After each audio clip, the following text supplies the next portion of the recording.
right, kids. This stream will only go as long as I have this beer and the other two that I have in my nice cooling case. No more, no less. I need to keep a time limit on this one. Otherwise, we could go all night, honestly. I have so much to say, and I'm pretty sure I'm not the only one. I expected a little pushback, but I am a bit more surprised than I am a bit surprised. How do I phrase this? I expected pushback. I expected disagreement. I know that, you know, my opinion on children is not universal across the board between me and my intellectual, like-minded individuals. Actually, there is no one with a like mind to me. Let's be honest. No two minds are alike. That is a silly goose of a thought to make about anyone. I bet you guys didn't realize that you were going to get a Weebo Live that you didn't want. Just kidding. Yeah, the first Weebo Live in like, what, a year and a half, and it's to address my most recent video, which a lot of you are super salty about. I understand. I understand. I expected that, honestly. I truly did. I truly did. That being said, I also thought that my audience was capable of more mature conversations, of less disrespect. I of course, anticipated that there would be some people who were not as respectful, who would not be as respectful as I'd like them to be, but that the number did surprise me. The quantities did definitely surprise me, I will say. It has given me pause. Anyway, I know that there are a lot of people that disagree with me. I know that there are a lot of people who disagree with me respectfully. I know that there are a lot of people who disagree with me not so respectfully, sorry. And I know that some of them might be sitting in here today of both camps. And then I know that there are people who do agree with me. And then I know that there are people who have seen my video that sit on the completely opposite side of the perspective and think that in no way was Kyle in any capacity justified in any stretch of the imagination. My middling of the fence take. I didn't expect it to be this controversial. But I guess I did. I don't know. I knew it was going to get pushback, just not as much as it did. Anyway, I keep repeating myself. I'm already a beer in. You guys know how this is going to go. Brad Young, I think people are more fired up than they were a year ago. That I can agree on. I keep hearing talk of a war. Actually, I've been hearing talk of war for the last 3 years, honestly. I think the first time I heard it was when I was in college during my undergrad. And in college during my undergrad, that's the only college that I've had. And that was the first time I heard of it, but it was mostly on the fringe of people, you know, with people that you would expect it to come from. And I don't mean to put everyone in this camp, but at the time, the people who were vying for war were the truly, truly extra radicalized individuals on either side of the movement. Not necessarily pushing, but they were predicting it, I guess, in a sense.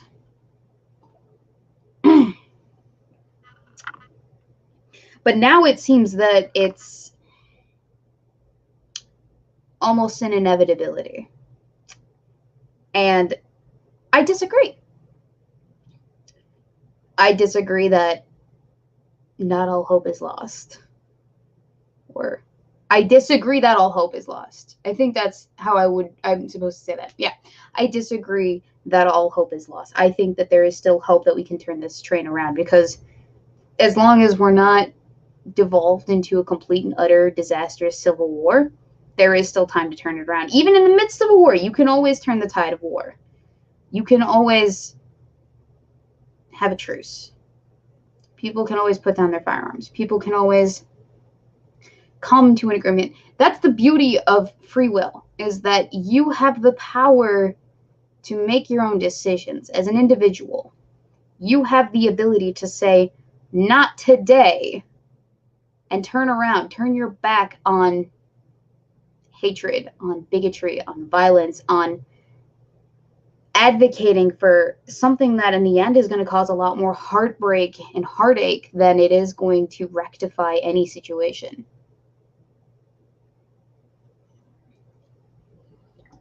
I'm going to need another one. Give me a sec. I knew that this was going to be a thing, and I knew I was going to need more than one beer.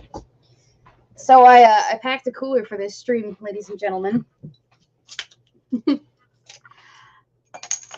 Okay. I don't know why, but actually I have an inkling of why. I'm not 100% sure why, but I have this like notion of the reason why there's so much hate isn't necessarily because of the take. Wholly. I mean, part of it probably is. But I did kind of give it a clickbaity title. Although of the clickbaity titles that I could have given it, that was one of the more neutral ones. That was one of the more base ones that I could give it. Although it was kind of clickbaity because I knew what I was doing. I knew I was going to piss people off. I just didn't realize the gravity of how many people I was going to piss off. And the problem with a clickbaity title, similar to when it is that I made that video about how fetuses are parasites, quote unquote, is that they see the title and they automatically think that they understand your position, when in fact the title is just kind of to grab your attention. It's not actually intended to be the full argument. It's not the thesis statement of the video. It's that grabber, the attention grabber. At least in the fetus video, that one was the argument I was arguing against. This one, it's the glorification aspect of Kyle. A lot of people assumed that I was condemning him for actually killing people. I wasn't. If you have your life threatened, by all means, take the motherfucker out. Okay, I have no problem with someone acting in self-defense. What I do have a problem with is putting yourself in a situation where you have to act in self-defense. And I don't think I articulated that very well in the video, unfortunately, for me. It was a very off-the-cuff video, and that was a mistake.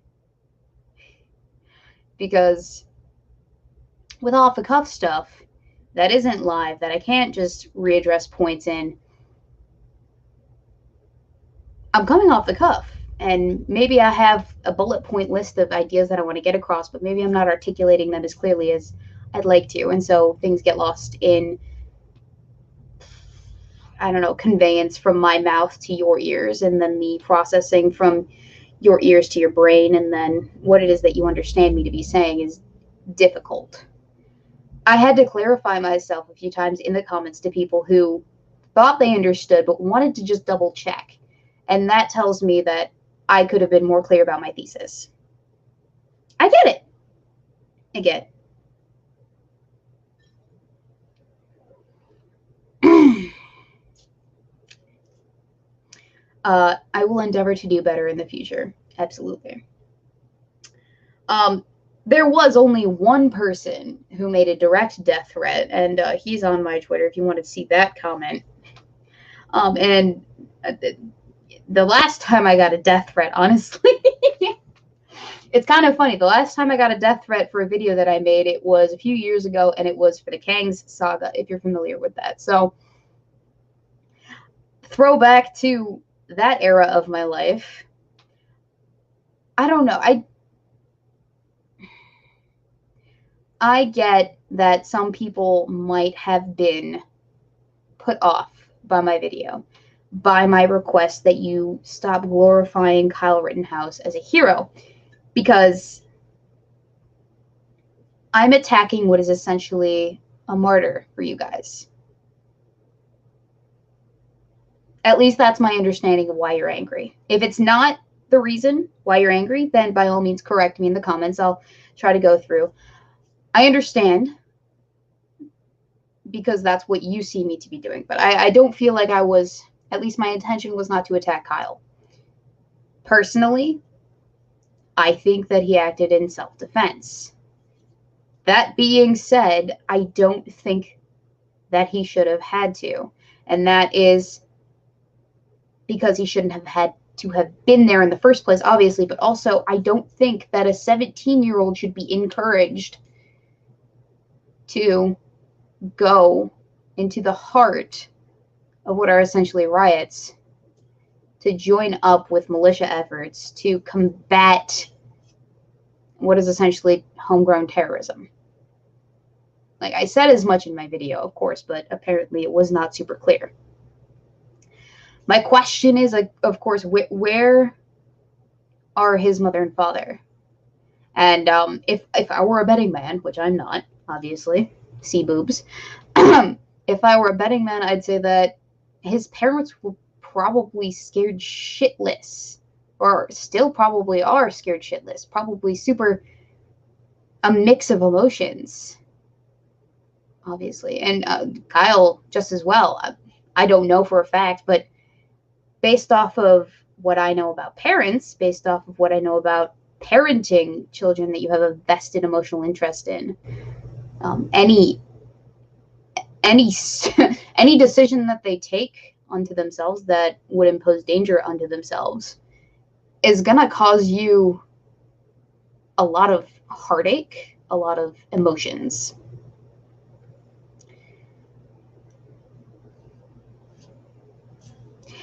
It's not an ideal situation. I agree. It should never have happened. We should not be having riots. We should not be in a situation where there is so much unrest that civilians need to be taking up arms. But if civilians need to be taking up arms, I don't think that the first line of defense, or any line of defense, should include 17-year-olds. And I also understand that our military is made up of teenagers to some capacity. I also understand that in the past there has been a precedent of younger than 17 adolescents taking up arms for a cause. I just disagree that that is appropriate, personally. Yes, it might have happened in the past, but I don't think we should be encouraging it for our youth in the future. For hundreds and hundreds of years, people died because we didn't understand current hygiene practices. And for hundreds and hundreds of years, young men died in wars because that was their duty, because it was because it was for the good cause. I don't think you should put young men on a cause. I actually don't think you should put anyone on a cause, frankly. I just, personally, causes are shit, and you should only die for, things that you personally feel strong about in terms of your own principles. But that's a whole different topic. What I'm trying to get at is I don't think we should be justifying, we should be seeing young men as disposable because in the past they were, as justifiably disposable. Young lives of any capacity, man, woman, I don't give a fuck, but young people, or any people, as justifiably disposable because macaws, because someone had to. I think we should make efforts to curb that before it gets to that point. And I think that we are still in that area where we can proceed as such. Does that make any sense?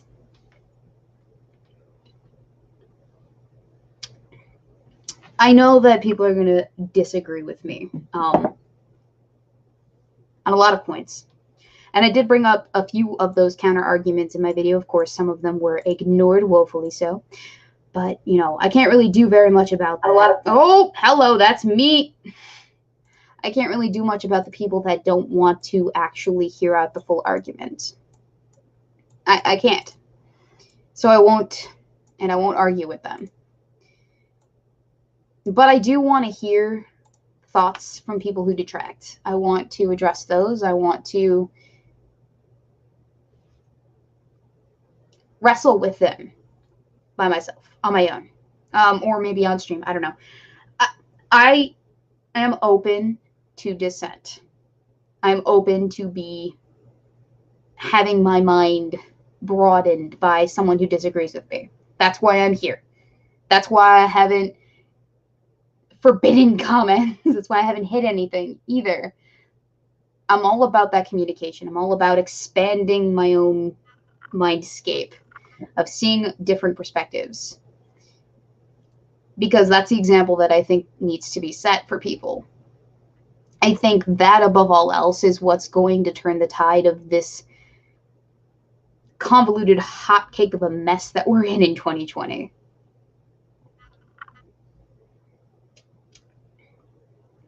So, my video. Have at it, chat. I am here. I am ready. I am willing. If you have a question, a clarification, a disagreement, proceed. Deco, how would you define a hero? Let me find that and put it and highlight it so that we can do that. How would I define a hero? A hero is somebody who sacrifices for what they believe to be the greater good. Full stop. Now, I don't know if I said I don't believe Kyle is a hero. I'm pretty sure that I said that I don't believe that Kyle... Wait, hang on. Let me make sure I'm articulating this correctly. I'm pretty sure that I did not say that I don't believe that Kyle is a hero. What I said was, and the point that I was trying to make, if it got lost, forgive me, this is me clarifying. What I said and intended to mean was, I don't think that we should be glorifying Kyle as a hero. Because my reasoning was, I didn't want to encourage more of that hero fantasy in children his age, in the youth today. Okay. And of course, Super Chats and Streamlabs will take precedence, so I'll be checking those as well. Have you seen Actual Justice Warrior's video about Kyle? He thinks that Kyle is morally and legally right, but was stupid for being there. Yes, I have not seen it, no, but yes, that's basically the thesis of what it is that I'm trying to get at is it was self-defense. Legally, it was self-defense. Morally, it was self-defense. His life was at risk, but he should never have been there, is the crux of my argument. I have not seen it, but yes, that is pretty close to what it is that I would argue. Let's see. Bearer of Ashmedel. It wasn't a bad video, but we also have to look at what causes kids like him to deal with riots themselves, like politicians ordering the police to allow chaos. Obviously, absolutely, absolutely. And I think I did address something in there about, maybe very briefly, but I did make mention about politicians not doing their part to curb that need of people, or to curb the violence by limiting police, by just being like, and I'm pretty sure I made that gesture too. It is a conversation that needs to be had. We do need to hold politicians responsible for essentially encouraging what is transpiring today in America. Absolutely. Absolutely. I don't disagree with you there.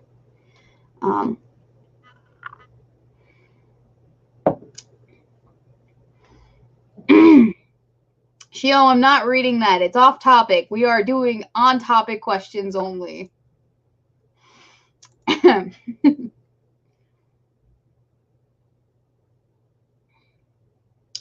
Oh gosh, I lost my place. Okay, sorry, this is slightly off topic, but not really. He's not a hero because he doesn't have a uniform. That's not what makes a hero.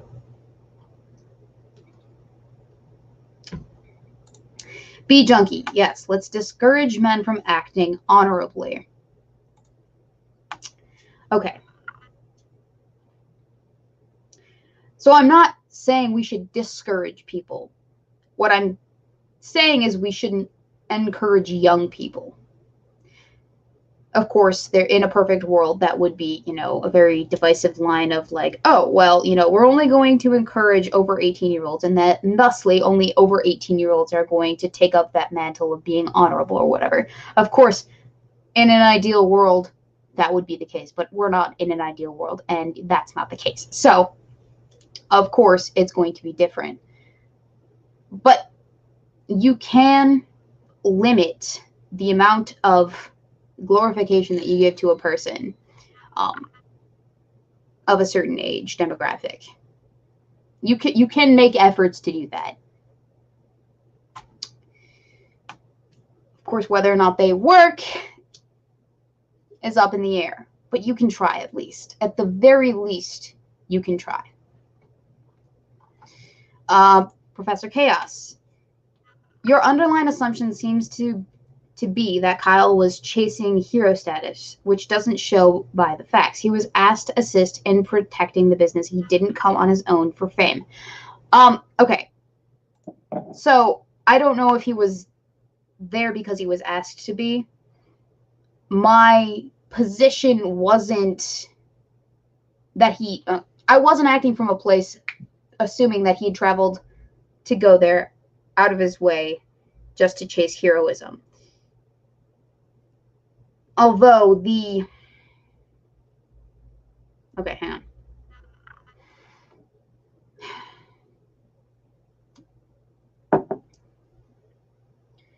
I actually did not know that he was asked to assist in protecting the business. He didn't come on his own for fame, regardless of whether or not he was there for fame. I don't think that anyone should be imposing that responsibility on a 17-year-old. I just don't think that it's right, that it's fair. And of course, life isn't fair. But it should be our responsibility as adults to make that decision, to be the more responsible party, to step up before a teenager can step up in our place. I think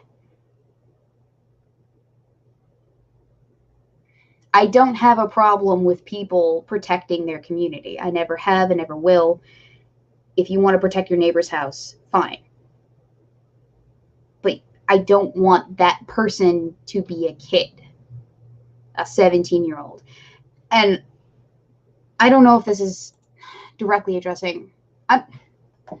Your underlying assumption seems to be that Kyle was chasing hero status, which doesn't show by the facts. It's not that he was chasing hero status. It's that he ended up becoming somewhat of a hero is the issue that I have. That he is being essentially martyred by people. And, it's unfortunate that he's in the situation that he is in at the moment. I don't think that we should be glorifying it. Not that Kyle went out of his way to be glorified, if that makes any sense. I'm sorry it took me so long to get there. Wow, it's been a really long day, to be fair. The Yukio answer donated to the Streamlabs to say, your video was good, Weebo. Getting pushback is a good sign. There won't be a civil war out of this. Civil wars are almost always between two wealthy factions. This is the poor versus the poor in the streets. This is simple gang warfare, not civil war. And then another from Yukio that says, Trumpism has been an attack on the Constitution, but the rich have been united. When the stock market is up, it means that the rich are united. For 20 years, we have had unending wars. Occupy Wall Street, now BLM. We can't have the youth keep dying for them. Okay. I'm not so sure about the Trump being an attack on the Constitution. I would need more of a substantial argument about that, because I don't quite know what you mean exactly. But I do agree with the idea that more civil unrest is beneficial for a marginal few on this level to this extent. Of course, the mainstream media is always one to profit from civil unrest. It's going to have an advantageous effect on their views. But also, there are a number that stand to gain from civil unrest as well. Activists make their living off of there being societal, systemic issues, things people to champion for, to accept donations on behalf of. So there's no doubt in my mind that there are a nefarious few who, if exposed and toppled from their positions, this would all just go away. Of course, it sounds very conspiratorial, probably, but that's about the most realistic answer I can give you, other than this was all manufactured by the deep state big media peoples, or or it's just the way that people be, man. Every once in a while you gotta purge the crap.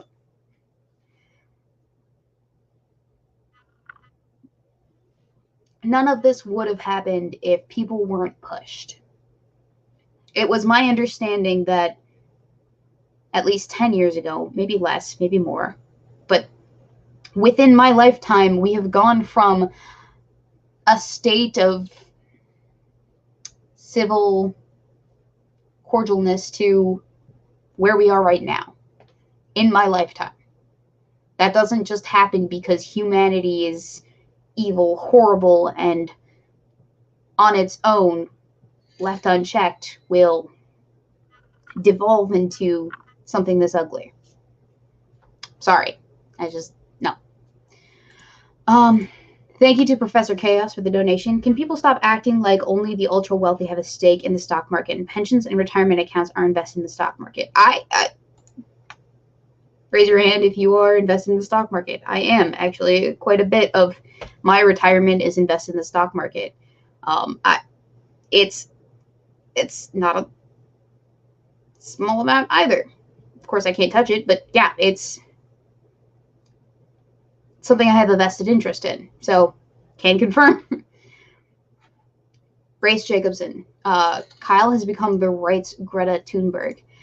And yeah, I did make that comparison in my video, and I know that there's somewhat of an age gap, although I'm pretty sure. How old is Greta? I'm going to look it up, and we're going to find out that she is 17 years of age. She is the exact same age as Kyle. Of course, she was younger than Kyle when she was put on the world stage for all to see and be silly gooses about. But the argument remains the same. Keep your kids out of politics and don't radicalize them. Okay. Let's get back to the comments.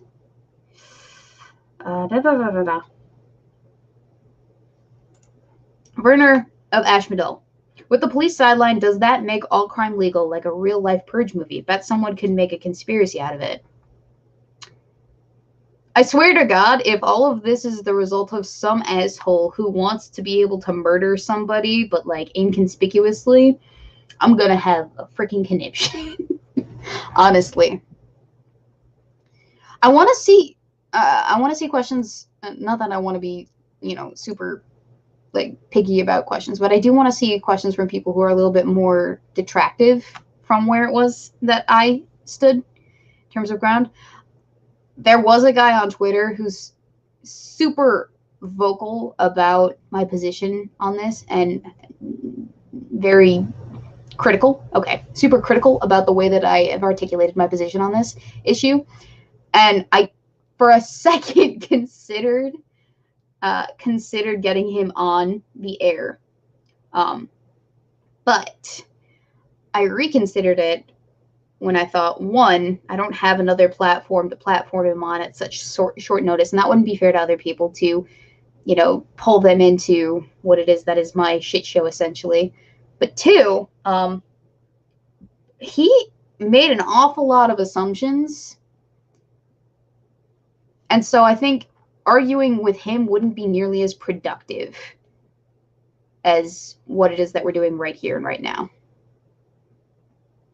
Oh, Polly's in the chat. Hi, Polly. I'm not pulling you in. That's not the show that we're having tonight. That's tomorrow's show. We can talk about this later, too. But he says it's convergence of interest. Medias are promoting dramatic happenings in a way that supports their politics. Social media has ratcheted that up to 1,000. Okay, I've made this point before, but Polly reminds me of it again. The amount of people that you see at the riots on Twitter being ubermensch radicalized, being super violent, they are the very vocal minority, the fringe of our society. Now, I don't have a readily available statistic to cite that actually certifies this, but if you need proof of it, you can bring it up with your local grocer, with your work buddies, with some of your family members, maybe. Just the people that are everyday average citizens in your life that you see on the daily who just be like that, yo. And you could probably gauge from them a level of sympathy or understanding or some level of middlingness that isn't all the way left or all the way right. And that, I think, is a more accurate picture of how it is that politics is painted in America.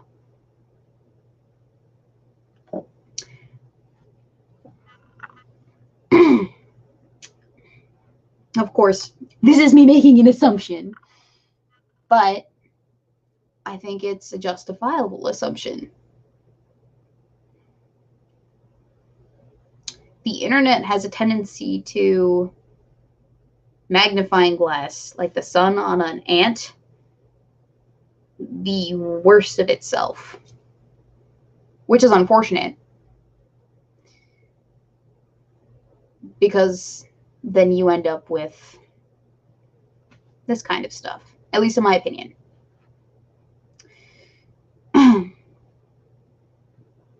Let's see.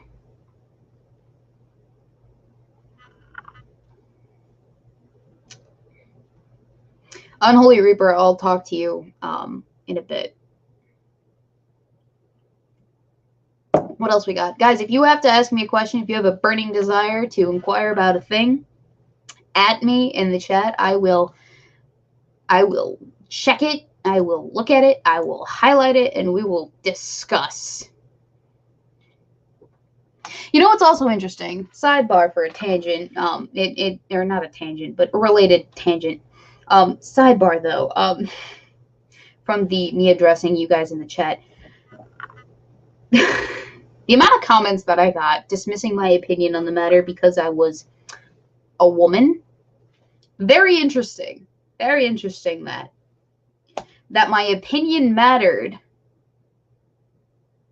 up until I was being slightly critical in a way that they didn't appreciate because I'm a woman, despite me being a woman. Very interesting. And that's all I'll say about that. Shenanigans.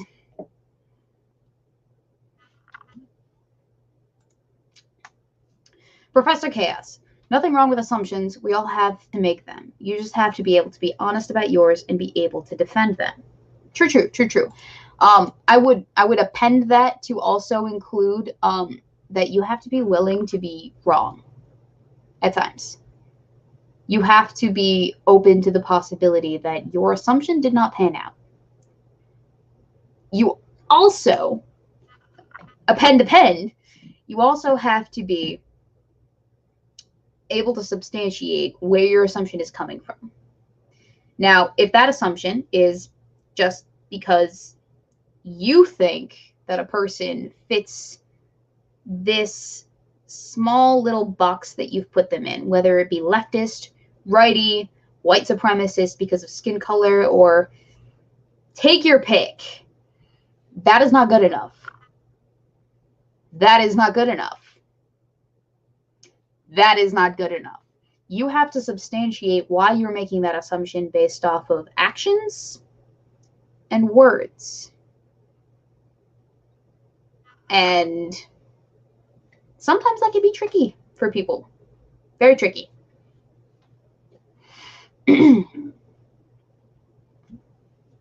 So be very careful, because you know what they say about assumptions. And I know people hate hearing this, but assuming makes an ass out of you and me.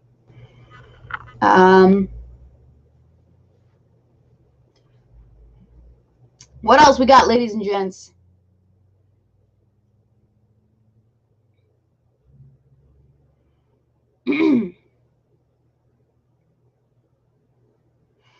Oh my God, Shio! Shio, that is on topic, but I'm not going to read that comment. Oh God. Polly disagrees with me. No assumptions. Poll after poll, users responsible or the majority of traffic on Twitter are not representative of anything. Oh, he does agree with me that I'm not making an assumption. What it is that I'm saying about the average majority, the majority of people is actually the case, whereas the very vocal minority is not the case. Okay. What else we got? I lost the thread. What were detractors saying exactly? Can we get a dramatic reading of comments by Weebo? It says Werner of Ashmedale. Okay. All right. Do you want the ones articulating the fact that my opinion doesn't matter because I'm a woman, or do you want the death threat itself? Here, let me find a decent thread. I also posted myself. I pinned a comment to clarify my position because apparently, like I said, it was not clear. My thesis statement got lost in translation, probably due to the fact that I use a very clickbaity title. And I'll do it again, probably. I will not learn my lesson.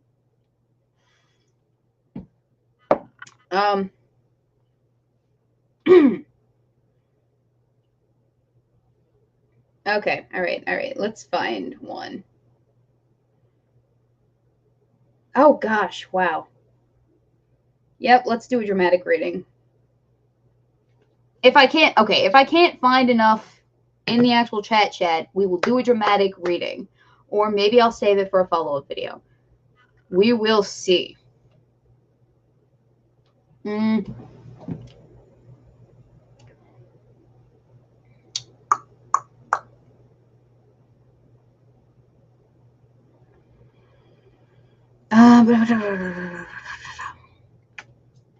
Era Snow said possession of the firearm at the time, he needed to be 18 to possess. Wow, it's the alcohol, guys, trust me. To possess a long gun 99% of the time. There are exceptions for hunting. So from what I read regarding the fact that he was in possession, there is a chance that he will get off regarding that charge due to the fact that due to the fact that he was in a life-threatening situation at the time. Of course, append the fact that he had it to begin with while not being 18, before his life was in a situation that was life-threatening, in a court of law could mitigate that mitigating factor, if that makes any sense. I'm not a lawyer, so I don't want to presume to assume that I know what I'm talking about in any capacity, but it could go either way on that charge. Now, on the charge of murder, on the charge of homicide, I don't see it going not his way. I just don't. Based on the video evidence that I've seen, I just don't. Race Jacobson, thank you for the donation. The same people who said your opinion is relevant because you're a woman are the same ones who only said because you're a woman who agreed with them. I don't want to make that assumption, but who knows? Who knows?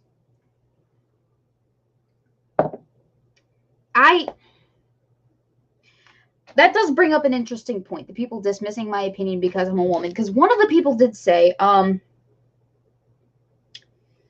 here, let me bring it up because it irked me, but not because they said it, but because of the truth of the statement itself, or part of the statement at the very least. Wow, where is my screenshot? I wish I could navigate my phone correctly, like a non-zoomer. Okay, here it is. Tom Leach actually did say this, and it broke my heart. Bleeding heart that I am.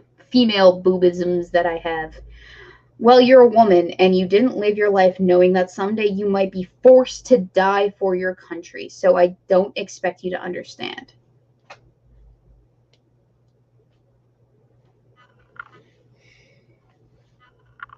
I'm not for the draft, personally. I don't like the idea. It doesn't sit well with me, the idea of forcing people to fight for their country because the country decides to go to war. I don't revel in the idea of forcing people to be okay with the notion that their lives are disposable for their country. And if that makes me a traitor, so be it. But life is the most precious thing that you own. Mortality is the most universal experience that we have. Your life, at the end of the day, is the one thing that you will have left when everything else is taken from you. And if that gets taken from you, you have nothing else left to give. That is you. You are your life. It is so precious. So precious. It's the reason why I am so vehemently pro-life. Because of the potential of what can come of that life, what that life can give to the rest of the people, what that life does with itself. It is the one thing you can't give away. It's the one thing that you can't trade. The one thing that it's it. And that's why I have such a problem with people being so flippant about the fact that Kyle Rittenhouse essentially put his life at risk, all to essentially change his life forever, to take the life of other people. Granted, I also said in my video, hey, they're degenerates, a few less degenerates in the world, what the heckin'. But that's all at the cost of essentially what is the rest of his life mulling over the fact that he now has blood on his hands. You can't take that back. You cannot. You cannot undo a killing. I'm sorry, but you can't. It all boils down to this whole morality factor. Like,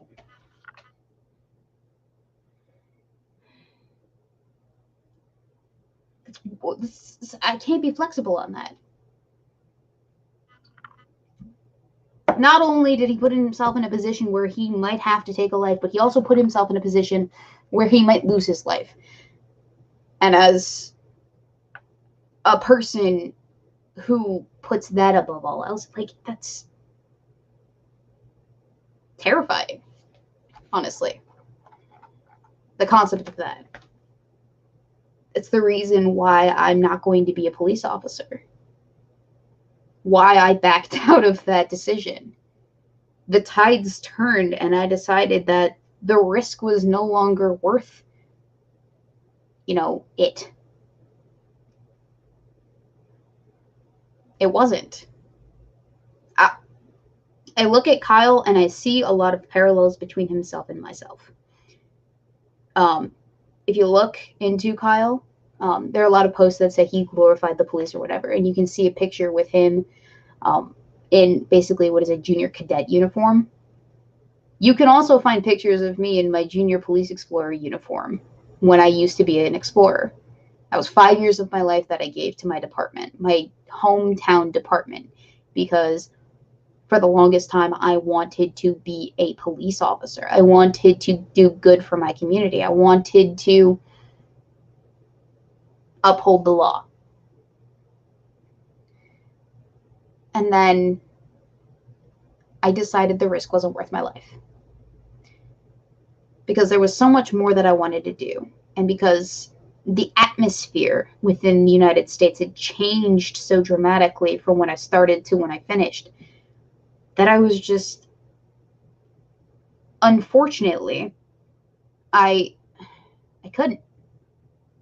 I could not in good conscience put myself in that position. And so I backed out. Call me a coward, fine. But if this is the only chance that I get personally, I don't want it to be cut short all of a sudden because some asshole with a vendetta and a misguided justification for his actions because Jacob Jacob got shot in the back at his ex-girlfriend's house or whatever, and is paralyzed now, just because some person is on that team. I don't want to lose my life for that. And I don't want that for Kyle either at 17.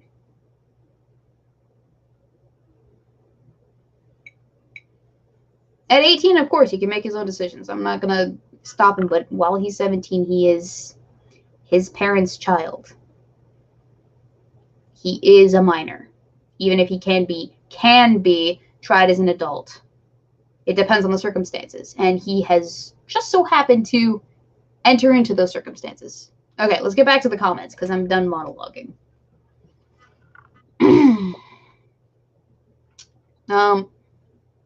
want to make sure I'm not missing anything. UFO Answer donated to the Streamlabs to say, I'm glad you don't let your subscribers dictate your content. So many on the right and left are afraid of losing subs, which could mean money. They end up simply pandering. So you got personally attacked for espousing your honest thoughts, as you always do. I do see that a lot. I see people curbing their opinions based off of their audiences. And it's disheartening because you can never really truly know. And I've taken efforts, made efforts to not be that person because I don't want to be that person. This whole channel, Weebo Jones, the whole persona of Weebo Jones is only just another name that I go by.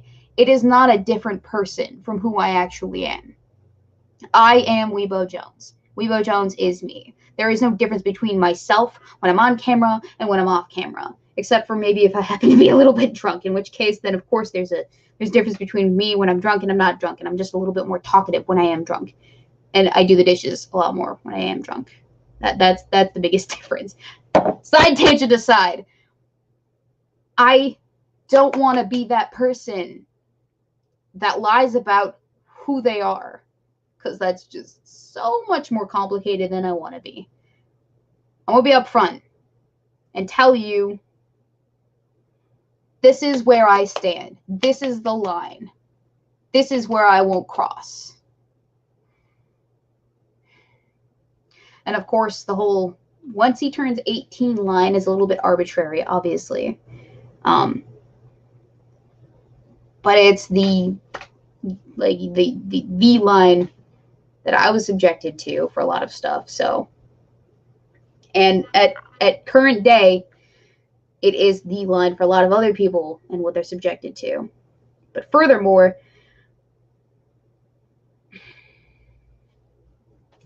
there does have to be a line, a standard that you hold people to. Because here's the thing. I get that there are special cases, that there are kids who grow up a lot faster than they should. I was one of them. When I was a kid, I was the parent to both of my siblings, my brother and my half-sister, who is 9 years younger than me. I was changing diapers when I should have been hanging out outside with my friends. I was driving my brother to his orthodontist appointments when I should have been, hanging out with friends. There is a lot of my life that I wish could have been different, that I resent, because I was made to grow up so fast due to circumstances. That is the position I'm coming from. I wish I had someone in my life to advocate on my behalf at certain points, to say that I shouldn't be the one that's dealing with being an adult at 12 or even younger.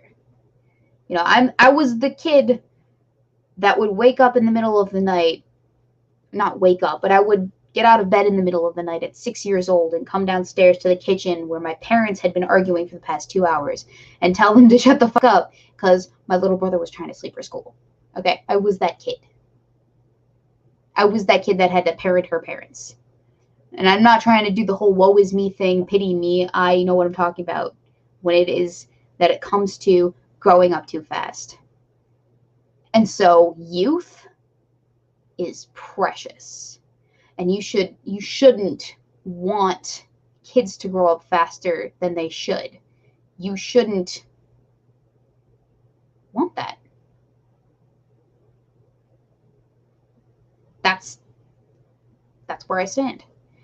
Kids shouldn't be politicized. Kids shouldn't be, you know, encouraged to decide what gender they want to be and then subsequently get forced into gender reassignment surgery at a young age that is, or not reassignment surgery, but hormones that are going to adjust the way that they reproduce at such a young age, because that makes a decision for you at that age that, hey, you won't be able to have kids. You'll be sterile for the rest of your life. And maybe you don't want that. You don't know. You don't want kids to make those decisions. It's the reason why the age of maturity is 18 is so old. It's because it takes a while for kids to develop. And yeah, sure, maybe at 16 there comes along a kid who knows right from wrong and is super mature for their age. But does that justify lowering the age of consent across the board? Or does that justify letting them go off to war? I don't think so. Okay, what other detractions do we got?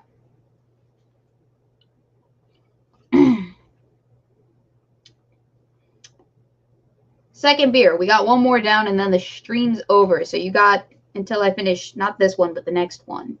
Okay, kids?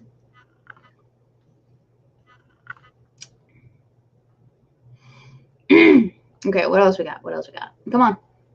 Hit me with it. I'm not afraid.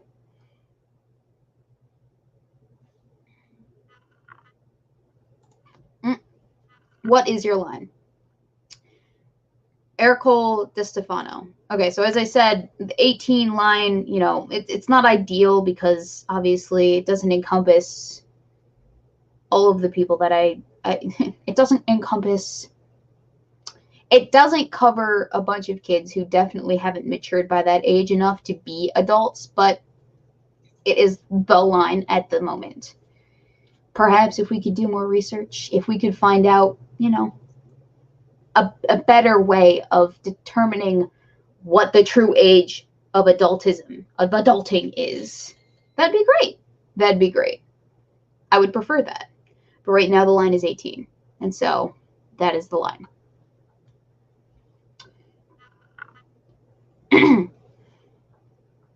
What else we got?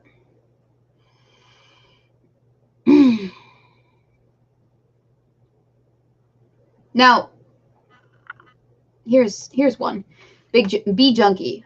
Fuck a duck. Why is being 17 a factor? Because he's under 18, and that is the line that I'm at right now. Now I am flexible, okay? If we want to move the age of adulting at some point, then I will go along with that. But at this juncture, right now, as it is, 18 is that age. Personally, I'd have it so that we moved it up. But that's just me. And I know that's not going to be a super popular. And by moving up, I don't mean to 16. I mean moving it to like later on in life. Now that doesn't mean that those individuals can't live by themselves, can't. You know what? Actually, this would be a really fun debate to have, or like a conversation to have about what would make up that line and how it would be made up and what constitutes as being on that line. But I think that that's a little bit longer of a conversation than we have time for today, and I think there are a few other people that have that stuff. So we're going to table that. What would constitute a good line? Because it's kind of a tangent, but we'll come back to it at a later date. I will make a sticky note. How about that one? Where is my shit? I will make a sticky note. You know it's shit is serious when I make a sticky note. The line. And I underlined it twice, so now you know it's super important. Okay, let's get back to the grind. I know I missed a super chat. I'm gonna try to find it. Okay, there we go. The Price is Right review. Thank you for the $5. Long time no chat, Weebo. Respectfully disagree from your recent video, but I do see where you're coming from when it comes to kids in politics. But stay cool, and that's totally fine. I am okay with people respectfully disagreeing. I just needed to get my point across, my opinion out there. You know, I don't like to bring this up because defaulting to this argument feels like a cop-out, just to me. But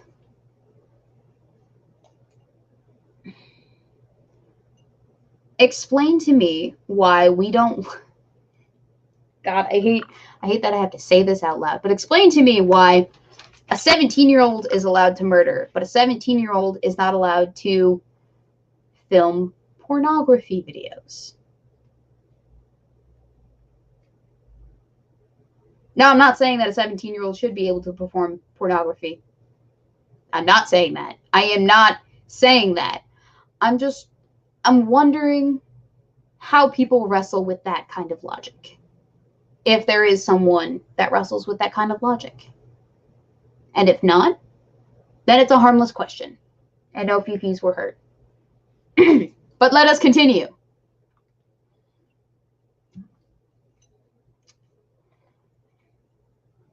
Oh, the UFO answer with a hot question. Do you think that the age to enter the military should be raised to 19, 20, or 21? Personally, I think that the age to join the military should be the same age that you are allowed to drink. There's some logic behind this. And my logic behind this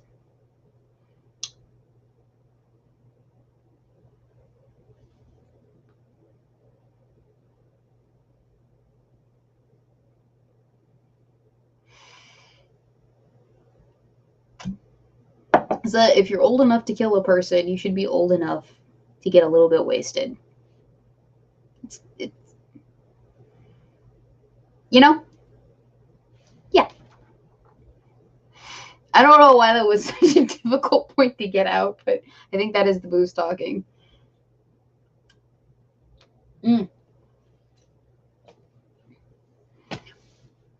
So whatever age it is that we eventually decide upon for alcohol is the age I think that we should allow our kids to go to war. Yep. If you're old enough to drink the haha juice. Personally, though, I do think that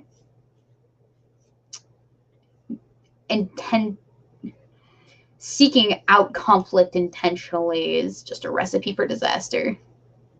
But that is just me.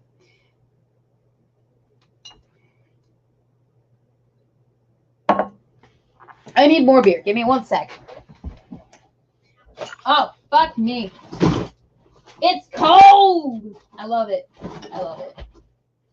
I like these chats that we have, chat. We should have more of them more often. Maybe now that I have an actual job and not just bartending and not just baristaing and not just doing YouTube and not just... Oh, I lost my bottle cap. Final beer of the evening. Once I finish this, the stream will be over. So make sure that you get your questions to me. If you disagree with me, please articulate why in the chats and we will have that discussion. I'm not afraid anymore. Let's do it. Okay. Seriously, at me.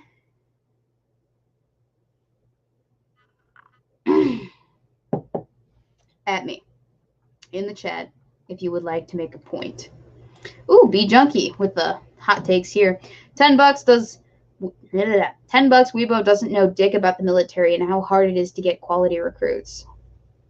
Well, sir, I don't know if you'll be happy, pleased, or disappointed to know that I was this close to joining the Marines when I was still in high school. This close. Like, I had a date set for boot camp and everything. I think I've told this story before on stream. And I don't know if you know this, but I am one heck of a recruit. You know, college educated from a good family. Kind of listens to orders very well, but not really. Depends on the situation and the orders themselves.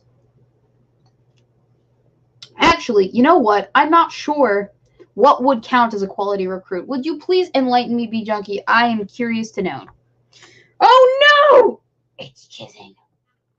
Sorry, guys. I'm 12, apparently, and a woman. So that's, you know, horrible. Okay. Oh, Lucky Pop-Tart in the chat. If you're getting traumatized, you should be able to have bad coping mechanisms. Bad coping mechanisms.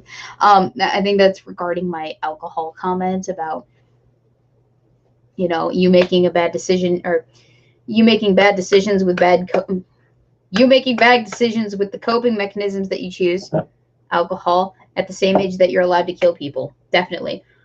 But that does... She also reminds me of the fact that she brought something up that I hadn't actually considered in my video, but I hadn't like explicitly outlined it, not considered, outlined it in my video, but it was kind of alluding to.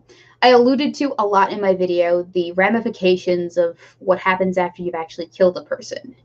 Now, I've been taught in my youth all about trauma and the guilt that weighs on a person when it is that they've killed a person. I explained as much in my video, especially when it came to, I brought up the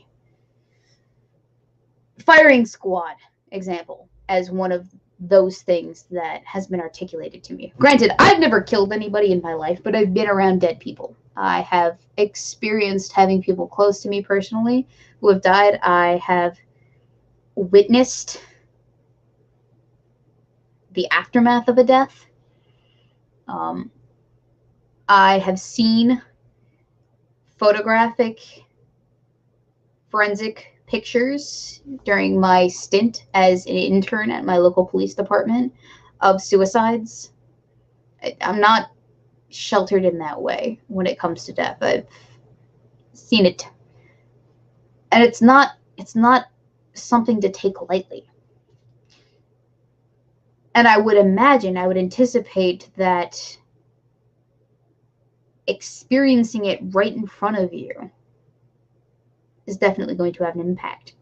But more so, if you are party to that death, it's going to weigh on you, whether or not that person is justifiably dead. You know, if that person's a pedophile, even then, there is a chance that that could weigh on you. Now, put yourself in the middle of a riot where you're defending your life against people coming at you, and that's going to also mess you up. Especially if you happen to kill somebody in self-defense. That's going to mess you up. Because of the fact that there is so much in that instance. It's going to mess you up. And she brought up, Lucky Pop-Tart, brought up PTSD in that capacity. And I hadn't even, like, mentioned it. But that is something that very realistically does affect people in combat situations. Not just combat situations, honestly. In traumatic situations. And it's, I don't want to say underrated. And underappreciated sounds like a bad way of phrasing it. But it's understated how much of a problem that is.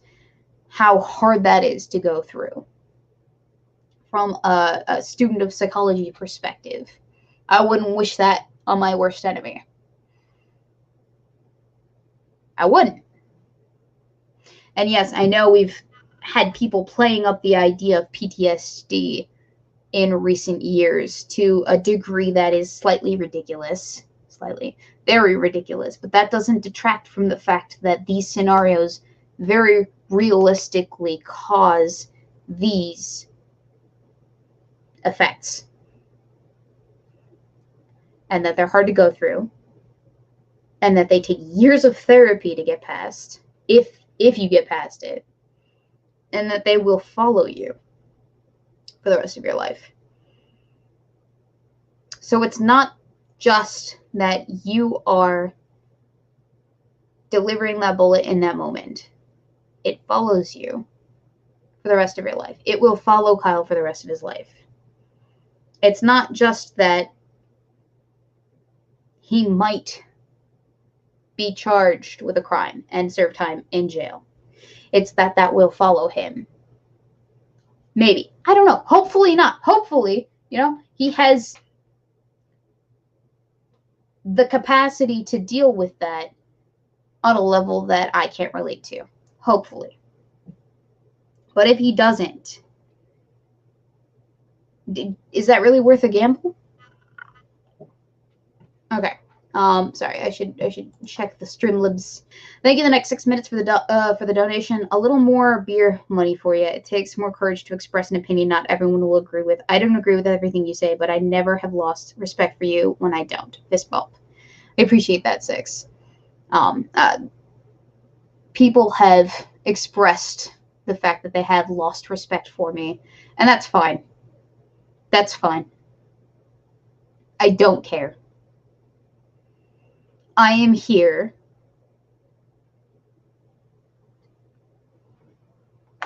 to address the detractors who have enough respect for me to stick around and question my position. So let's go.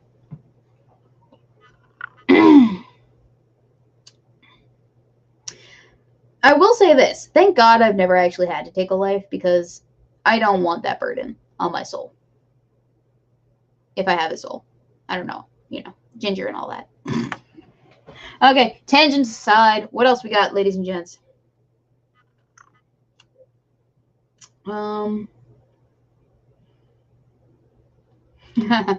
Someone commenting about my pillows.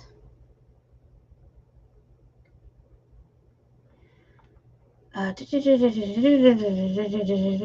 memes of destruction. Sorry, I'm trying to find your thing so that... Oh, wrong one. The memes of destruction says, if the state has the right to take your life with the court system, should you have a vote?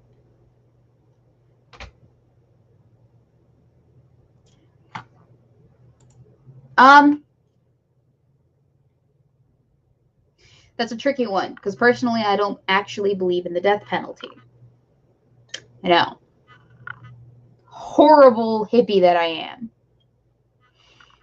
Does that make me a leftist? I don't know. I don't believe in the death penalty, and it's for the simple reason that you can never be certain 100% of the time. And so having the ability to justify killing somebody, even with a level of uncertainty, I cannot abide. Just like I cannot abide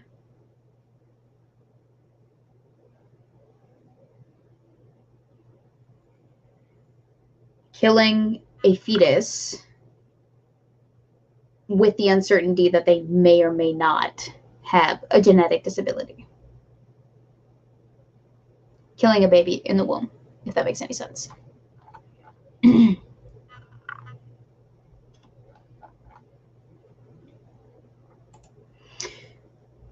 Charles Harris, who do you blame for the trauma he may have to deal with? Him for being out there, or the people who attacked him? Oh, absolutely the people who attacked him, but it doesn't just stop there. I blame the politicians who, didn't take the steps necessary to curb this upheaval. I blame the people who encouraged him to be there. And certainly to a degree, a small degree though, I do think that Kyle bears some responsibility for his actions in being present.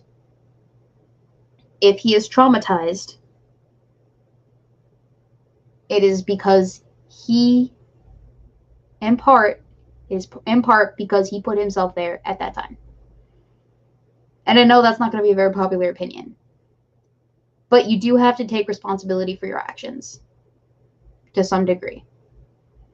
Of course, it's divided, but some aspect of what happens to you is because of your own actions. Does that mean that you let it consume you? No, you don't. You learn from that. You let other people learn from that. That's what that video was intended to do. It was intended to act as encouragement for a lesson that people should understand. That, hey, if you're 17, if you're a kid, don't let people manipulate you into putting yourself in a position where you have to deal with that. It's really nuanced shit. And it's unfortunate that it is that way.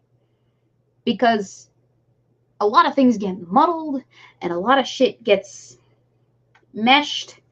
And it's not clean. It's not easy. It's not a simple perspective to understand. Which is why I'm kicking myself for thinking that a 13-minute long video could do my position justice. But, you know, that's on me. I take that responsibility.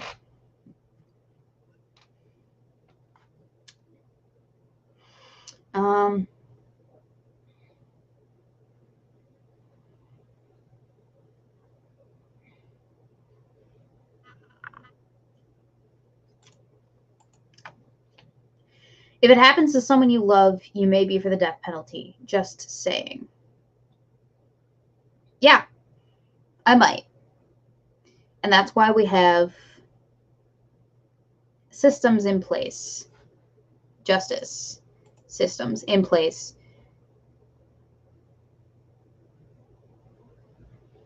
There's a difference between justice and vengeance. If someone that I love gets killed, or something that I love gets horribly maimed, or, you know, if something happens to me, if I'm slighted in any way, the justice system should act in such a way that I don't have to act in retribution. I shouldn't. And I'm okay with that. Some people, not so much. But I'm okay with that. Right now, considering the fact that I don't have anything in particular that's egregiously done against me. Do I think that it needs reform? Absolutely. Absolutely. The justice system could use a little bit of tweaking in certain areas. It will never be perfect, and it will never be one size fits all, because of course it won't. But if I stoop to a level that brings me on the same footing as the people that I see as below me, personally, I feel like that puts me on their level. And that is them winning. It's a very, very comic booky-esque Batman level kind of understanding of the way that things work. And I don't know if I'm explaining it very well. But the way that I see it is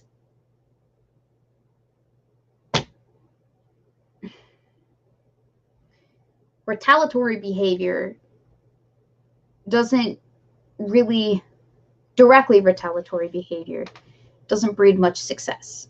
You see a lot of people who make the first punch because they get pissed off with a person. And the person that they punched is either going to punch back just as hard or even harder. And then it's a vicious cycle of people punching back. And of course, when I say punching, I don't always mean just a regular old bop in the schnoz. I mean verbally. I mean strategically. I mean with flames and hellfire in the terms of the riots. You see a whole bunch of Antifa members taking to the streets and damaging personal property, and then people retaliating in such a way that is a little bit harder or maybe on the same level. But then people retaliate back, and then people retaliate back. And it's just a vicious, cyclical cycle of retaliation. I don't think that the person slighted should retaliate. And I'm going to stick by that. Because I know what happens if you let the person who has been slighted slight the other person back or retaliate for that. It's not going to end until someone ends up dead. Until the whole thing comes crashing down. And there's a lot of collateral in that. Wow, I'm sorry that I keep ignoring the chat. I don't mean to. I just get stuck in my tangents. All right.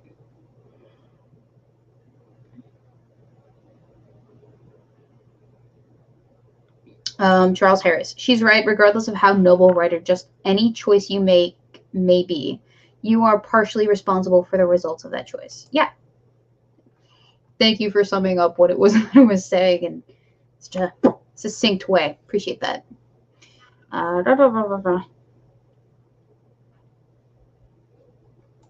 Dovakin.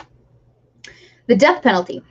I'm open to the argument that some people deserve death, but I in no way trust the state or any other actor to be infallible enough to pass that verdict.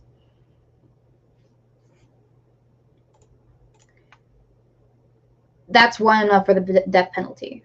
But I also don't trust myself to be impartial when it is to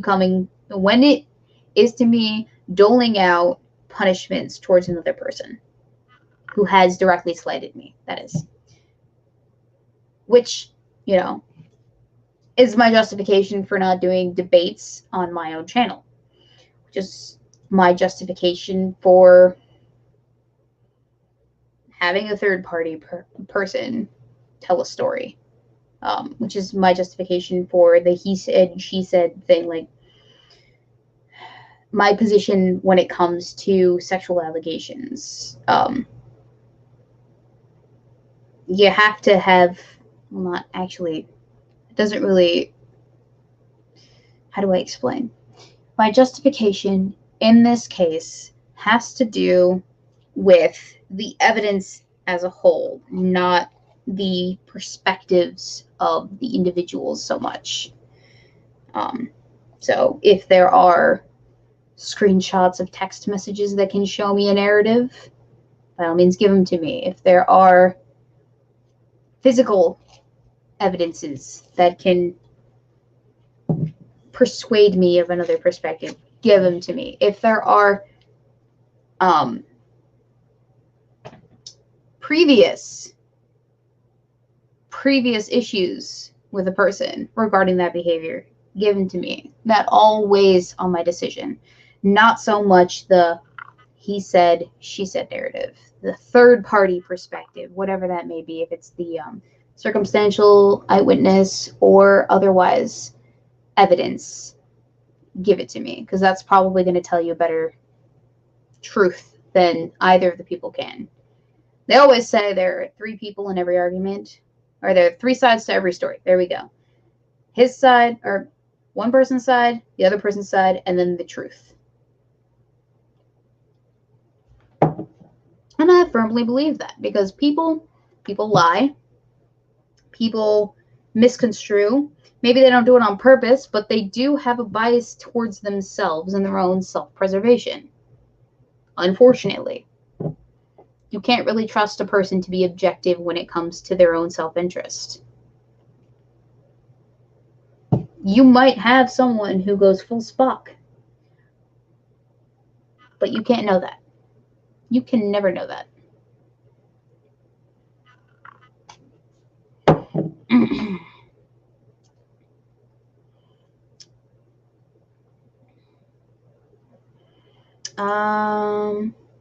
Holding DAs accountable for blatant rights violation would be a great start, but that happens rarely because of prosecutorial immunity. Oh, I feel like I'm injecting myself into a conversation that I am not prepared for, so I will back out. Sorry. I just know that Professor Chaos has detracting opinions from myself, and I would like to know them. So I'm pretty sure I saw you in the comments section just disagreeing with me. At least I hope that was you. If not, then I'm going crazy.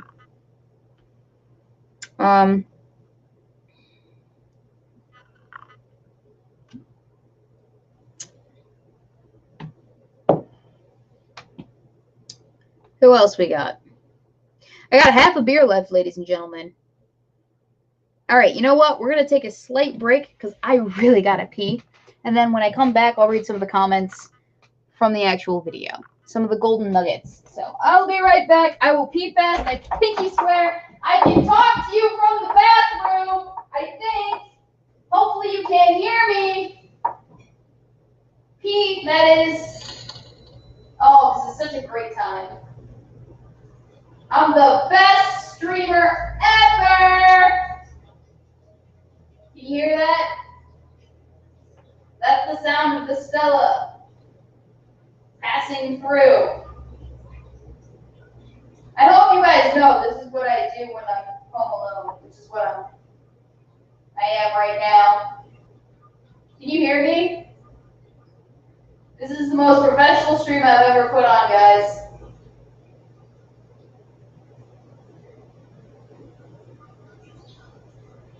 It's really good Stella, by the way. You guys should try it. It's my favorite beer. I haven't tried a lot of beers, though, so don't trust my opinion. I'm woefully ignorant of what is a good stout. I don't even know what stout means, personally.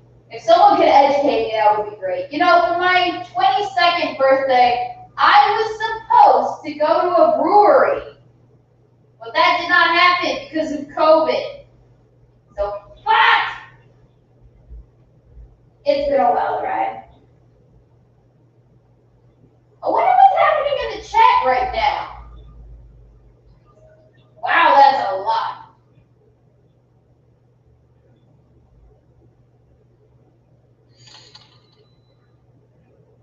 You know, I should probably let Cole in. He's outside. I'll let him in when I finish my beer. Alright, I'm coming back.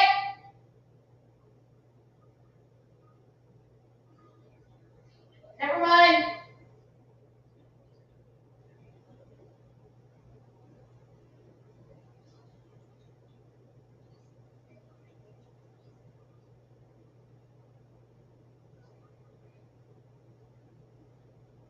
Alright, now I'm coming back.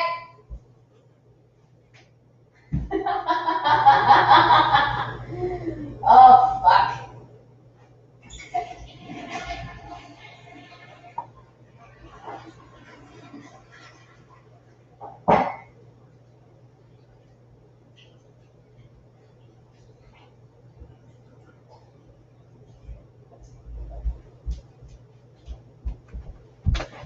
Alright, I'm back. You guys could hear me.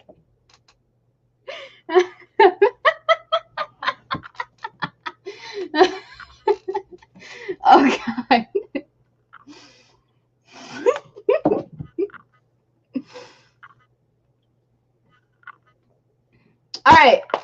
All right. I'm so sorry.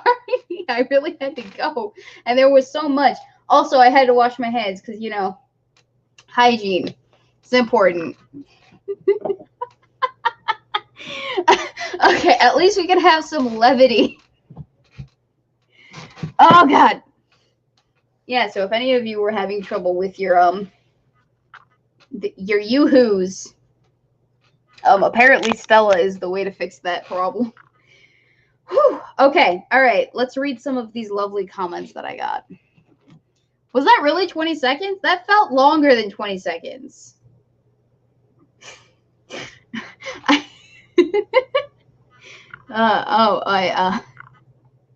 All right, hang on. Let me make sure that I get some of these.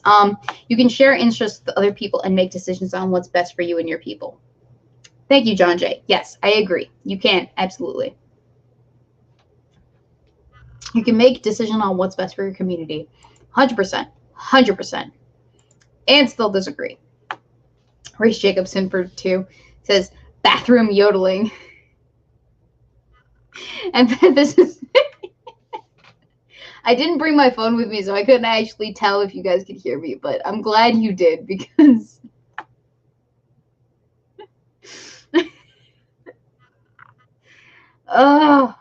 because that was beautiful, a beautiful moment. Okay, let's look at some of the lovely comments that I was getting. Let me find one. Let me find a good one. Oh, here's one. Oh, and he is in here. Grinding the axe. You made a comment about 3 years ago. 3 hours ago, and I do want to address it. So we shall address it here. I hope you do not mind. But you said, quote, he shouldn't have been there, Weebo Jones. Okay, so that's for when they reach his town. But what about when they reach his street? He shouldn't have been there. His block, he shouldn't have been there. His house, never mind. I'm seeing a pattern. It's not that I think that he shouldn't have been there whenever it is that they come to where it is that he is, personally. It's that in this instance, he was apparently asked to partake in defense of a person's shop, a person's business, place of work. He should not have been there. I am personally of the opinion that he should have said no, or I cannot put myself in that position.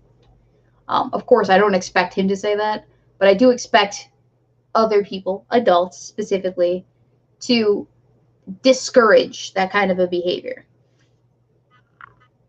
if that makes sense.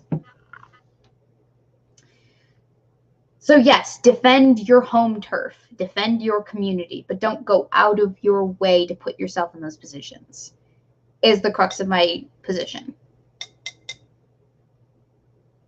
I made the whole Rohan comparison because in Lord of the Rings, yes, I'm going to make a Lord of the Rings reference, deal with it. In Lord of the Rings, Rohan, or Gondor, doesn't want to call for aid from Rohan, which is like the kingdom next door, essentially.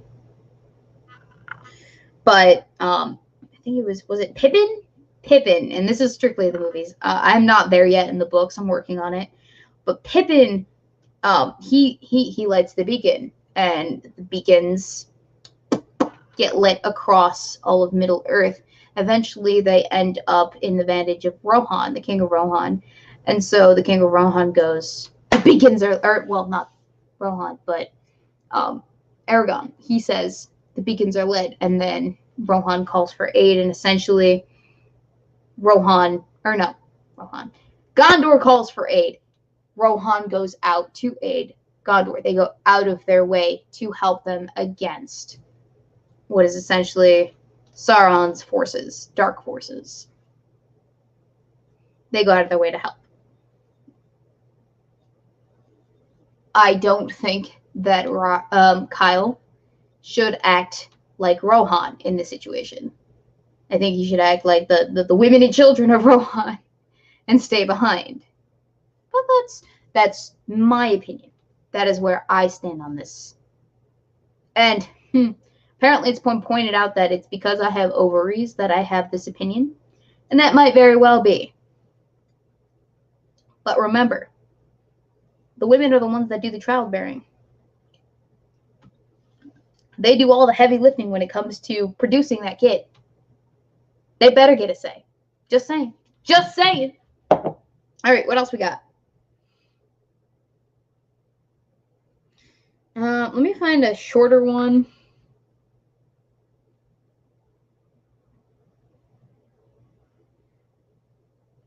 Okay. All right.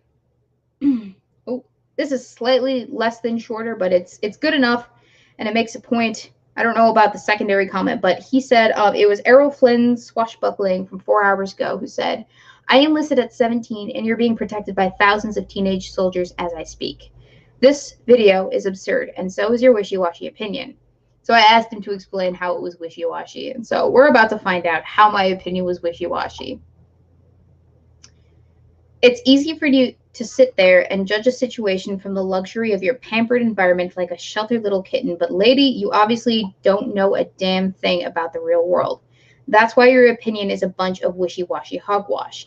Pompous and sanctimonious, too. You ever been fired upon? You ever been hunted down by a mob of rabid criminals?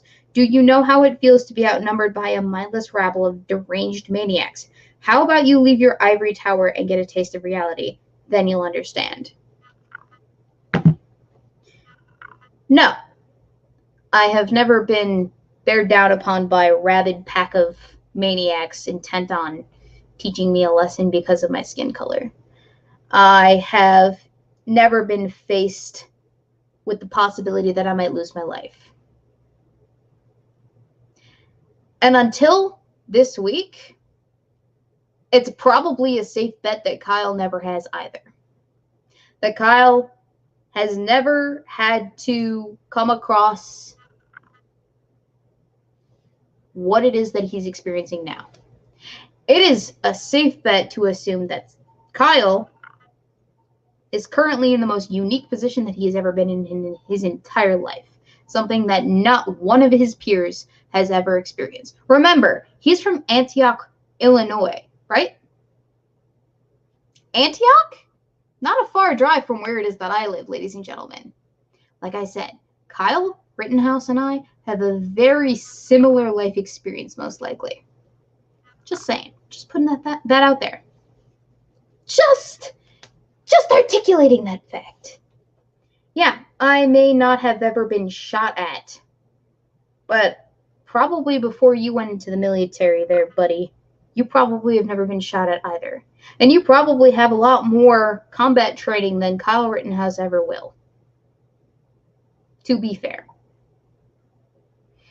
And that was another point that I made in my video, that a lot of people just kind of brushed past the idea that, yes, we have 17-year-olds enlisting in the military and then turning 18 while in the military and then going off to see combat. But they have a plethora of experience being trained for that essential or that exact scenario of experiencing gunfire. And here's the other fact of the matter is that most people that join the military, I've read, I don't know if this is true or not, but I've read most people don't actually see actual combat. Someone tell me if I'm right on that.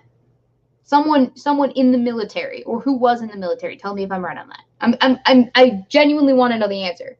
I looked it up, and the recruiter who was a Marine recruiter when I was talking to the Marine recruiters at the time told me as such, but I want to know it from somebody right now currently in chat. Is that the case, or am I just talking a load of hooey? I didn't know you had an ivory tower, Weebo. I didn't either. It's funny because, you know, you'd think ivory towers would be made of, like, in the moment, custom built for said person, but my princess bed was actually a hand-me-down from my aunt. John Jay said, I'd say that more than likely not. Kyle walked away from this a better man. I doubt he has been shattered by PTSD. I hope that's the truth. I hope that's the case. 100%. You know, I wish him all of the best in coping with the rest of his life. I hope that. But you know what they say? You hope for the best, but you expect the worst. At least that's what my boyfriend says, and that's why he's got like 7 different guns. He's prepared for the apocalypse, are you?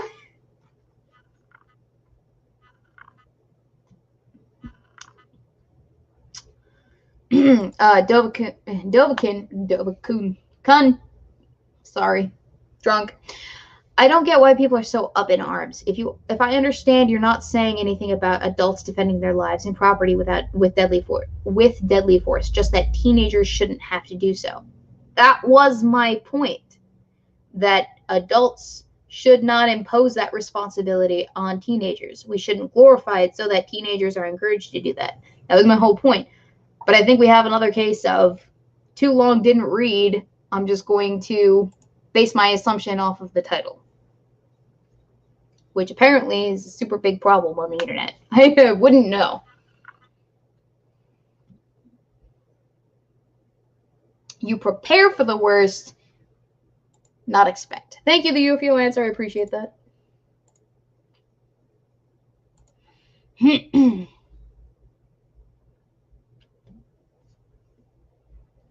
All right, what else we got? Hope for the best, prepare for the worst sounds more hopeful, says Callius. Yeah, I guess it does.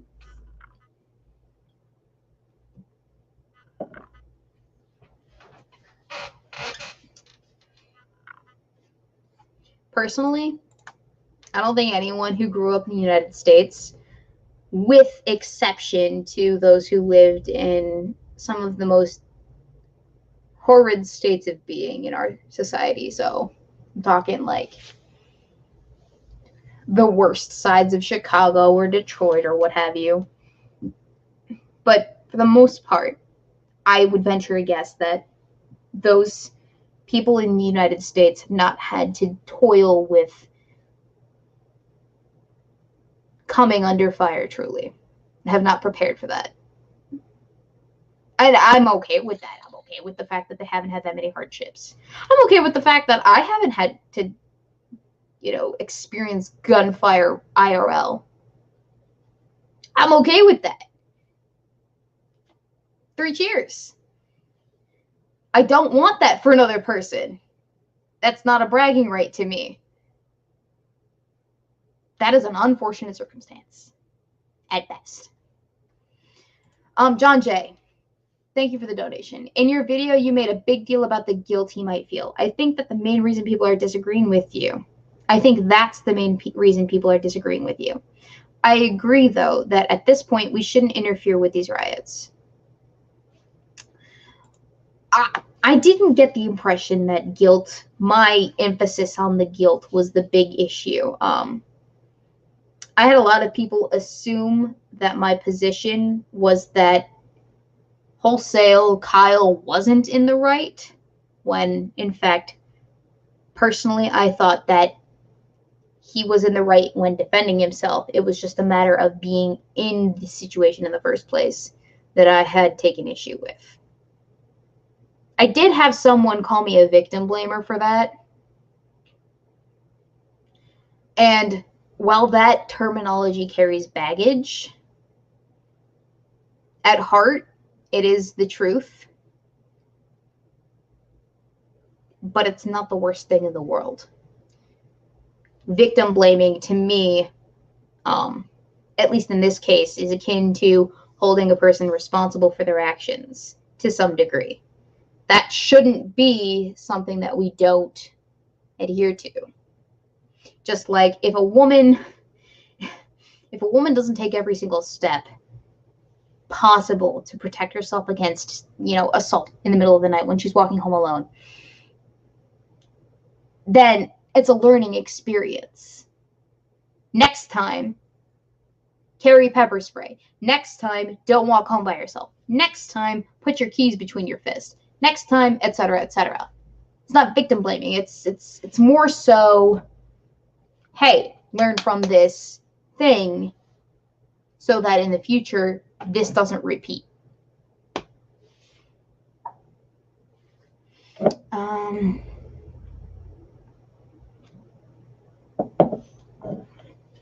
See people asking about my hat. I'm pretty sure it was from Amazon. I think it was a wish list item.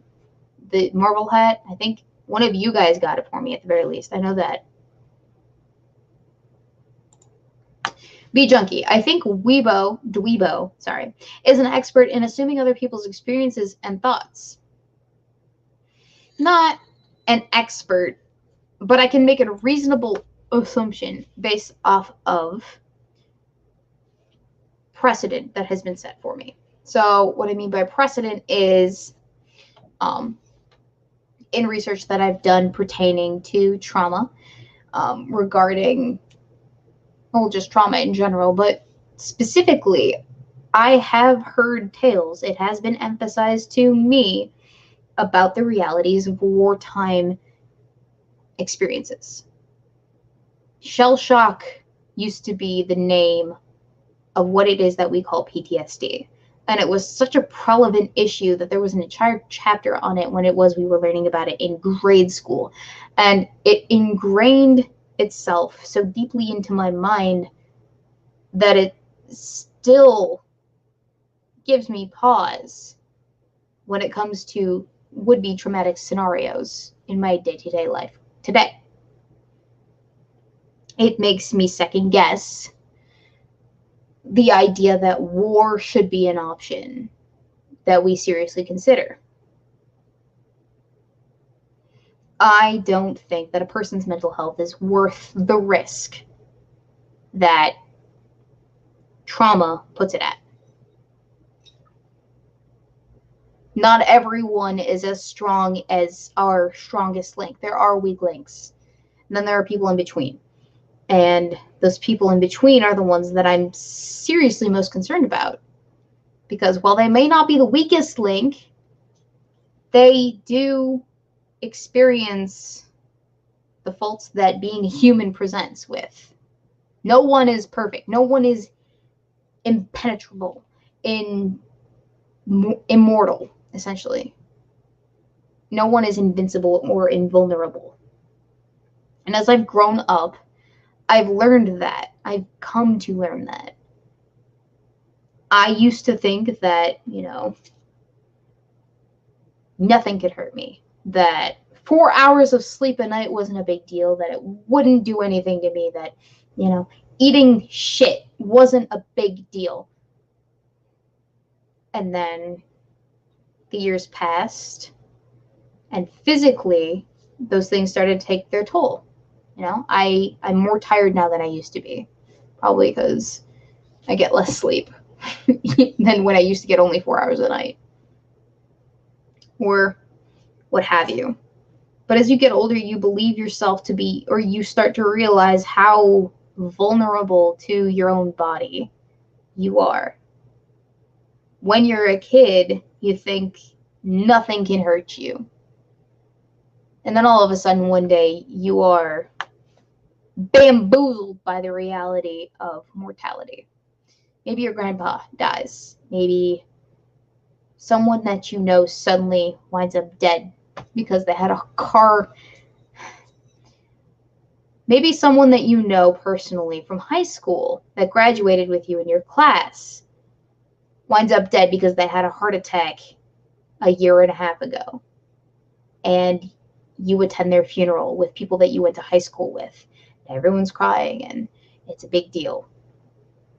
And you start to consider the fact that this is legit.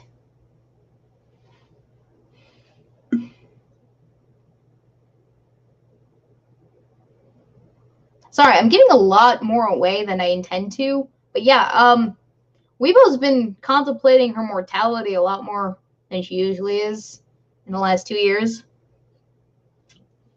It may or may not be because of the fact that I lost a friend from high school, and it may not be because of the fact that I lost my grandfather and my other grandfather, and I'm going to lose my grandmother, and my mother is slowly wasting away before my eyes. Like right now, and has always been for the last, let's see, how old is my brother? 20 years now? Yeah, it's a scary thing. It's a scary thought.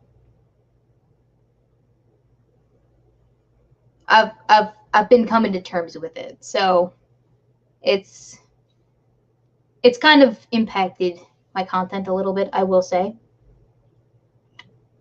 It's not that I'm swinging left anymore than I usually am. I've actually been pretty stagnant in my swinging when it comes to politics.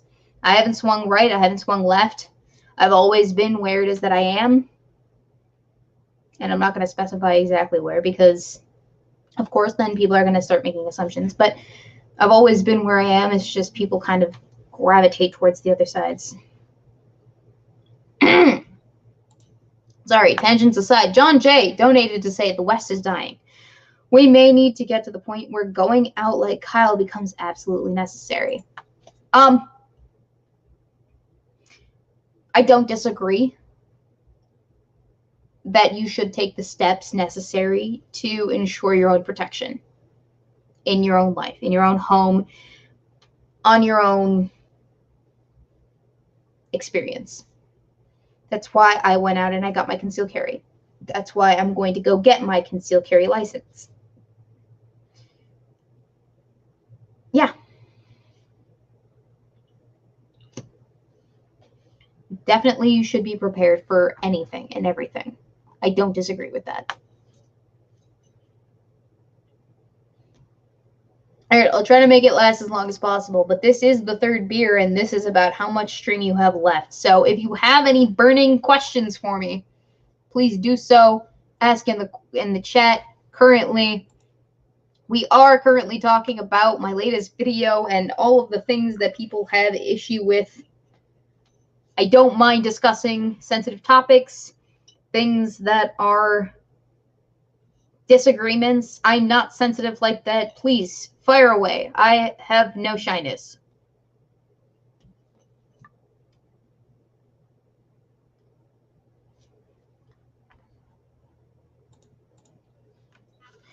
Ercole DiStefano, please tell me if I'm saying your name right. I hope I am, but if I'm not, please let me know.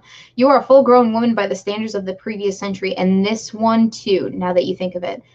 Actually, to expand upon what you're saying, yes, I am a full-grown woman by centuries standards previously. I'm 22, but by previous standards, at 14, I would have been a full-grown woman and capable of childbearing. The moment that I would have flowered would have been the moment that I was a full-grown woman and capable of childbearing and being of marriageable age. So, if we're going by historical precedent, that's a lot of child brides that we're advocating for that I don't think we should be, personally. Just because something was historical precedent doesn't make it right. Just because something happened in the past doesn't make it ideal. We as a society have advanced past a lot of societal hangups. We, as a country at least, the US, does not condone slavery. That owning another human being is unacceptable now. And I approve.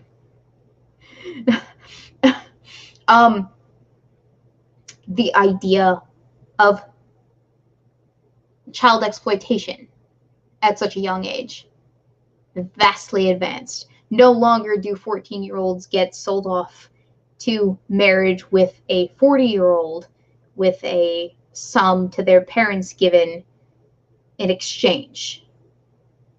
I approve. The West, more and more, is unapproving of the idea of genital mutilation. I can get behind that. I think it's very good to be breaking from the past in certain ways. Definitely. Just because something was historical precedent doesn't make it right. And of course, you can't judge the past based on modern day presuppositions or assumptions or standards. Of course, those are separate. But if you can't judge the past based on today's morals, you also can't judge the present based on the past morals. So that's where I stand on that. The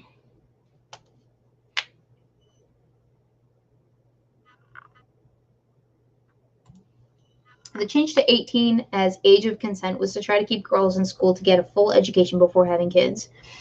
Professor Chaos, I would actually like to see more about that because, as you may well know, I have engaged in debate with certain pedophiles of the past, and so this would definitely help with my arguments in that capacity. So please link me if you would, please, pretty please.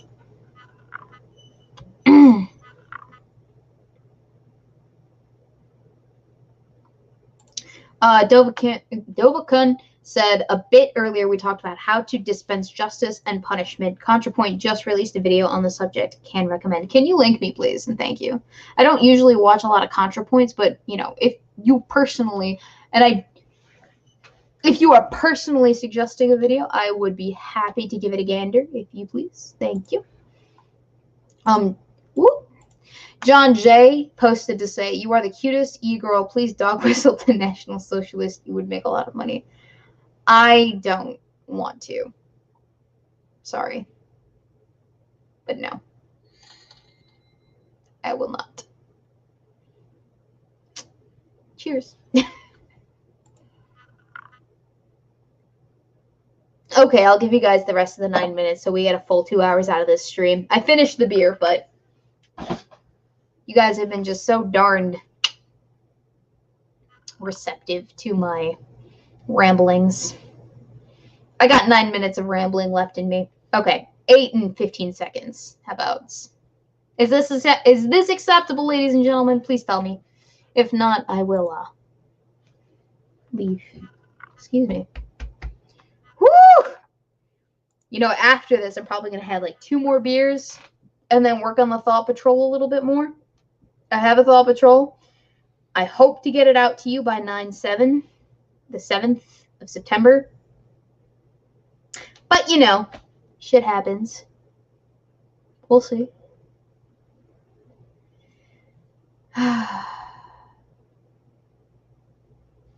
Okay, what else we got?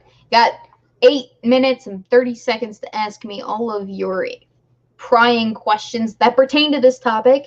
And if not, we can always go into a more dramatic reading of the comments from my latest video. I missed this. The one-on-ones. Not that there's one of you and one of me, but all of you versus just the one of me in the Weebo live sessions. I appreciate that there are at least 28 of you currently, at the very least, that enjoy my Weebo ramblings. I appreciate that. Ray Pier 83 says Tipsy Weebo is funny. Yeah. I'm nothing if not more expressive. I have wine in the fridge sitting and cooling for tomorrow when it is that we have cocktail hour, which, by the way, is every Saturday from 8 to whenever the hell it is that we stop. Usually it's like 10. It's supposed to be 9:30, but shit happens.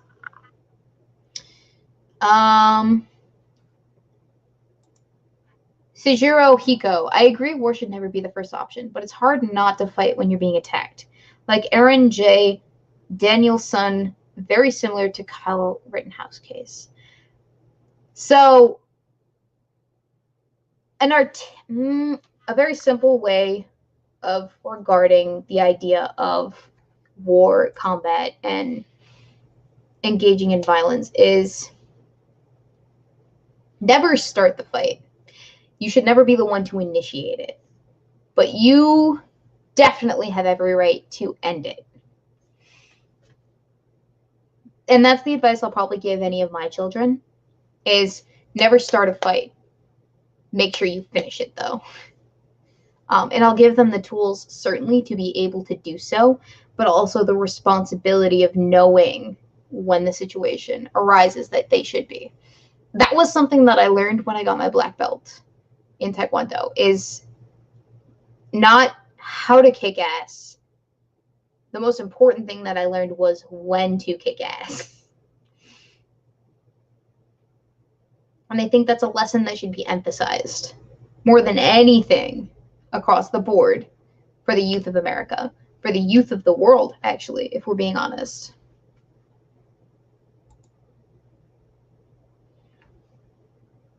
Don't hit first, but sure as hell make sure you hit last. And I think that's something that people can get, behind. Don't start a fight, but make sure you finish it. Right? Alexander, while I don't condone violence of any kind, people have to understand that there are consequences to rioting and destroying property. Of course, absolutely. And those consequences are small militias, popping up in parts of the country where this is most prevalent. I don't have a problem with people combating violence from rioters at all. I thought I made that point clear. I guess I didn't. I just have a problem with a 17-year-old being glorified for doing so. Not because he was in the wrong, but because he shouldn't be the one to do that. He shouldn't be the one that we're propping up. Anyone else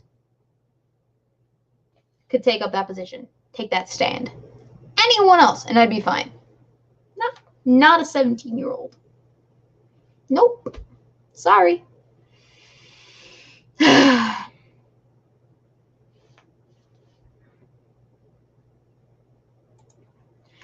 In one, a kid tried to run from combat and had to kill others. In the other, a man approached and killed the others.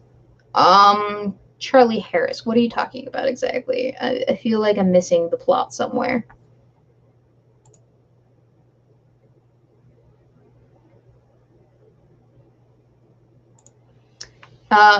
Grinding the axe. So the NAP then, I get behind that. I think when I'm pretty sure when you say NAP, you say you're meaning non-aggression principle, and yes, non-aggression principle. But I take up the non-aggression principle in the sense that there are two types of non-aggression principles. If you didn't know, from a libertarian standpoint, not that I'm a libertarian, but from a libertarian standpoint, there are two non-aggression principles. And the non-aggression principle itself is do no harm, essentially, unless harm is done unto you, and then you can defend yourself.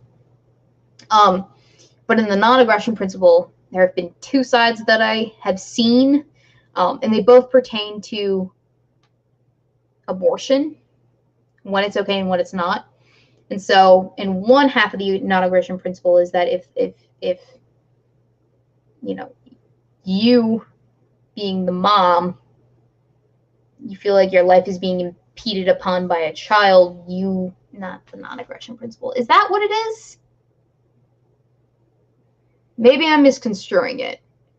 But the concept that I've seen is that the mother, in the instance when the child is imposing upon her life, aggressing her in some way, not necessarily to a risk factor, but aggressing her in some way that she feels uncomfortable with, she has that right to do away with the thing. And then on the other side of this is the bodily autonomy of the child and the non-aggression principle there pertaining to the fact that the child exists, and you shouldn't impose upon that child's life, at all.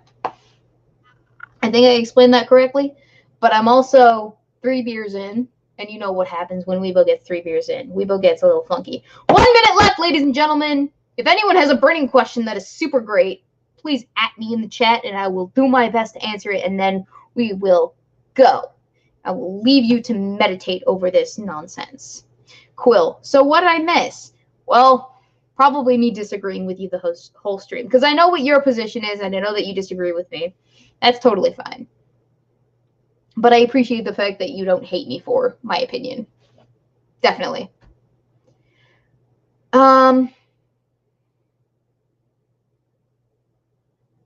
What else? I want to get a really good one before I go. I don't hate headphone users. I'm sorry. I'm sorry. John J. JQ video when? wasn't planning on it. The next video I was planning on putting out was a Thought Patrol video. And that was in conjunction with my merchandise, the Thought Patrol merchandise. But, you know, it'd be like that. I don't have a JQ video planned. I'm sorry.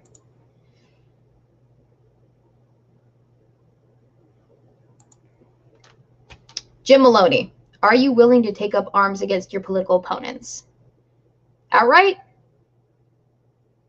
I have a few clarifying questions first, but if they're just my political opponents, then no. If they're attacking me physically and I have no choice, then yes.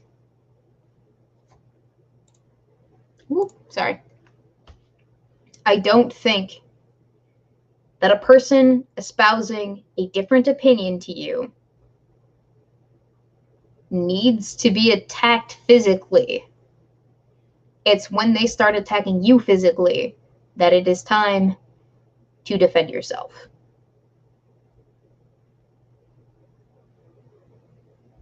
There you go.